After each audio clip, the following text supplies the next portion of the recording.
80માં સ્વાતંત્ર્ય પર્વ નિમિત્તે અમરેલી ખાતે રાજ્યકક્ષાના કાર્યક્રમમાં મુખ્યમંત્રી શ્રી ભૂપેન્દ્રભાઈ પટેલે રાષ્ટ્રધ્વજ ફરકાવી તિરંગાને સલામી આપી. મુખ્યમંત્રીશ્રીએ રાષ્ટ્રીય પર્વની શુભકામના પાઠવતા તમામ નામી અનામી સ્વાતંત્ર્ય સેનાનીઓનું સ્મરણ કરી આઝાદીના અમૃતકાળમાં ગુજરાતના સસ્ટેનેબલ અને સર્વાંગી વિકાસની ગાથા વર્ણવી. 80માં સ્વાતંત્ર્ય પર્વની ઉજવણીની પૂર્વ સંધ્યાએ અમૃત ગાથા અમરેલી સાંસ્કૃતિક કાર્યક્રમ અંતર્ગત અમરેલી જિલ્લાની પ્રગતિને વેગ આપતા ₹403.21 કરોડના કુલ 66 વિવિધ વિકાસ કામોના લોકાર્પણ અને ખાતમુહૂર્ત, વિશિષ્ટ પ્રતિભાવોનું સન્માન તેમજ કોફી ટેબલ બુકનું વિમોચન. 80માં સ્વાતંત્ર્ય પર્વ નિમિત્તે માનનીય રાજ્યપાલ શ્રી આચાર્ય દેવવ્રતજીના અધ્યક્ષસ્થાને અમરેલી ખાતે આયોજિત એટ હોમ કાર્યક્રમમાં મુખ્યમંત્રી શ્રી ભૂપેન્દ્રભાઈ પટેલે વિવિધ ક્ષેત્રના અગ્રણીઓ, મહાનુભાવો તેમજ ઉપસ્થિત નાગરિકો સાથે શુભેચ્છાઓનું આદાન પ્રદાન કર્યું. 80માં સ્વાતંત્ર્ય દિવસની ઉજવણી પૂર્વે યોજાયેલા વિભાજન વિભીષિકા સ્મૃતિ દિવસના કાર્યક્રમમાં રાજ્યપાલ શ્રી આચાર્ય દેવવ્રતજી અને મુખ્યમંત્રી શ્રી ભૂપેન્દ્રભાઈ પટેલે વિભાજનની વિભીષિકાનો ભોગ બનેલા નિર્દોષ લોકોને શ્રદ્ધાંજલિ અર્પણ કરી દિવંગતોના સન્માનમાં 2 મિનિટનું મૌન પાળ્યું.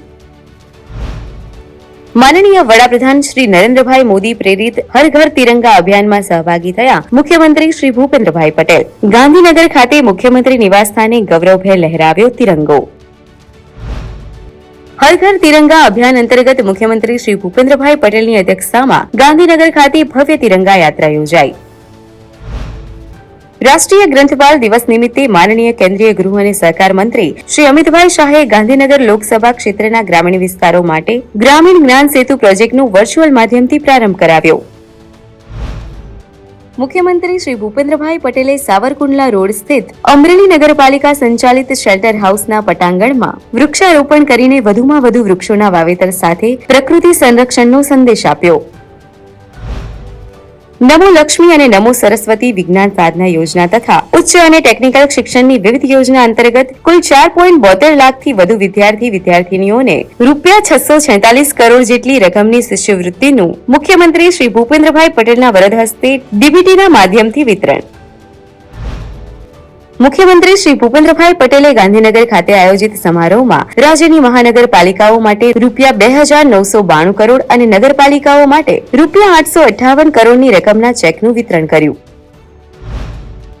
વાઇબ્રન્ટ ગુજરાત ગ્લોબલ સમિટ 2027 અંતર્ગત મુખ્યમંત્રી શ્રી ભૂપેન્દ્રભાઈ પટેલ અમેરિકા અને કેનેડાના પ્રવાસે. આ પ્રવાસ દરમિયાન ઉચ્ચ સ્તરીય ડેલિગેશન સાથે તેઓ વોશિંગ્ટન, ન્યુયોર્ક, સાન ફ્રાન્સિસ્કો અને ટોરન્ટો ખાતે વૈશ્વિક રોકાણકારો, ટેકનોલોજી ક્ષેત્રના અગ્રણીઓ તથા પ્રવાસી ભારતીયો સાથે ઉચ્ચ સ્તરીય બેઠકો કરશે. 16મા Indian national organ donation day સમારોહમાં ગુજરાતની 3 સરકારી હોસ્પિટલને પ્રાપ્ત થયેલ 3 પ્રતિષ્ઠિત એવોર્ડ રાજ્ય મંત્રીમંડળની બેઠકમાં આરોગ્ય રાજ્યમંત્રી શ્રી પ્રફુલભાઈ પાનસેરિયાએ ગૌરવસર પ્રસ્તુત કર્યા. વિશ્વ સિંહ દિવસ 2026 નિમિત્તે પોરબંદર ખાતે આયોજિત કાર્યક્રમમાં મુખ્યમંત્રી શ્રી ભૂપેન્દ્રભાઈ પટેલ વિડીયો કોન્ફરન્સના માધ્યમથી સહભાગી થયા. વિકસિત ભારત, વિકસિત ગુજરાત.